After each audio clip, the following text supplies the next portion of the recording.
सारी दुनिया सो रही थी तब भारत में हुआ था नया सवेरा। सारी दुनिया सो रही थी तब भारत में हुआ था नया सवेरा। 15 अगस्त का दिन था जब आज़ाद हुआ था भारत मेरा। मंच पर पधारे हुए सभी माननीय अतिथि, शिक्षकगण, प्रधानाचार्य जी एवं मेरे प्यारे देशवासियों, आप सभी को 15 अगस्त की हार्दिक शुभकामनाएं। मेरा नाम नागर प्रिया, मैं कक्षा 8 में पढ़ाई कर रही हूँ। आज मैं आप सभी को 15 अगस्त की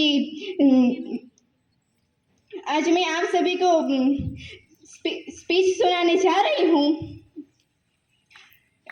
संभवतः यहाँ मौजूद हर व्यक्ति आज़ाद भारत देश में पैदा हुआ है और इसके लिए हम हमारे स्वतंत्रता सेनानी और देशभक्त क्रांतिकारियों के तहे दिल से आभारी हैं।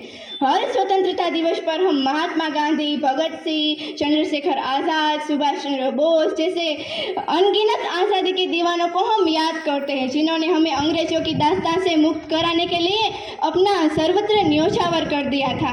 मैं आज भी इन्हें नमन करती हूँ और इनके अमर बलिदान के लिए अपना शीश झुकाती हूँ। पर आज मैं इन वीर सपूतों की कुर्बानियाँ नहीं गिनाऊंगी, ना ही मैं इनके अमर बलिदान के लिए लेखा जोखी दूंगी, बल्कि आज मैं बात करना चाहती हूँ अपने देश के बारे में। क्या आपने अपने देश को महान बनाने के लिए कोई काम किया है या फिर कर रहे हैं? मैं आप सभी से एक प्रश्न करना चाहूँगी, कोई देश महान कब बनता है? कोई देश महान तब बनता है जब उस देश के देशवासी महान बने, क्योंकि देश तो देशवासियों से ही महान होता है। तो क्या हम सब भारतवासी कोई ऐसा काम कर रहे हैं जो हमें महान बनाता है, या कहीं हम इसका उल्टा तो नहीं कर रहे हैं? कहीं हम अपने घर का कूड़ा बाहर सड़कों पर तो नहीं फेंक रहे हैं? कहीं हम घर में लाइट और पंखा खुला छोड़ बाहर टहलने तो नहीं जा रहे हैं? कहीं हम थाली में परोसा खाना अधूरा छोड़ अन्न का अपमान तो नहीं कर रहे हैं? कहीं हम नल खुला छोड़ पानी की बर्बादी तो नहीं कर रहे हैं? अफसोस, इनमें से ज्यादातर लोग ऐसा ही कर रहे हैं, और ऐसा करने का मतलब है कि हम महान नहीं बन रहे हैं। अगर हम महान नहीं बन रहे हैं तो हमारा भारत देश कैसे महान होगा?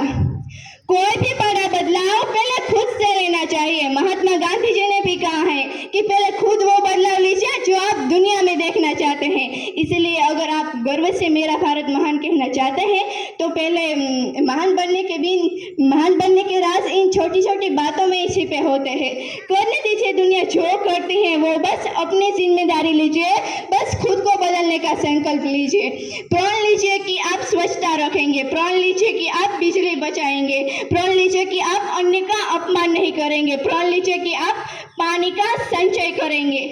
अगर आप ऐसा करेंगे तब हमारे भारत देश को महान बनने से कोई नहीं रोक पाएगा, और तब हम सब गर्व से कह पाएंगे, मेरा भारत महान। अपने वाणी का समापन मैं अपनी एक शायरी से करना चाहूंगी। देशभक्तों से ही देश की शान है, देशभक्तों से ही देश का मान है, देशभक्तों से ही देश की शान है, देशभक्तों से ही देश का मान है।